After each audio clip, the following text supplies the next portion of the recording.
Hey, Intro to 2D. We are going to revisit the quick selection tool in Photoshop.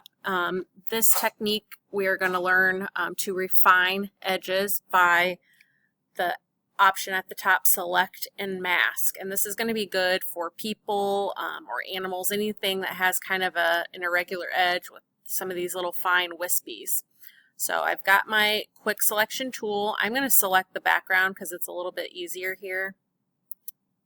Just gonna kind of go around. It looks like I got a little bit of her shoulder, so I'm going to subtract that out. Make my bracket a little bit smaller. Here we go, and just a little bit at the top.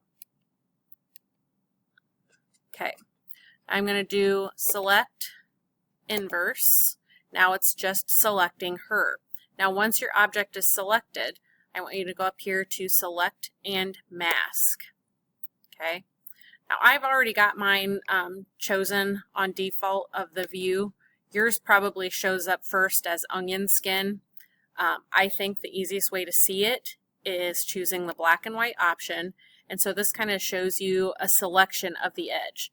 Well, if we were just to cut this out right now and paste it into our document, it'd be kind of ugly on the edges and it would look like you didn't do a very good job cutting it out. So we are going to refine that edge. Now there's a couple of things that you can do. One, you can smooth it out. You can see how just moving that toggle makes everything perfectly smooth. Well, to me that looks a little bit weird. I'm going to go between feathering just a little bit because it's a little bit more subtle. You can always change the contrast as well. I don't want to have a lot of contrast. And then also shift edge. You see how it kind of makes it more narrow of a selection and then bigger. So we'll try a couple of things here. And you can always go back and show the original. And you can see the difference in the edge that I've already made. Oops, I didn't mean to click that one.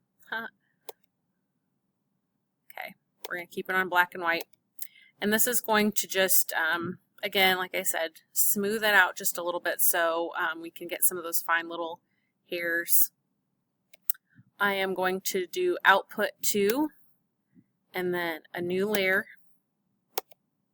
Okay, so now her hair selection, you can see it just selected her, and around the edges it's fairly refined. So if we clicked the original one on, you can see that we have some of those little wispies still, whereas in this version we've kind of taken care of those. So that's a real easy way to play around with refining edges.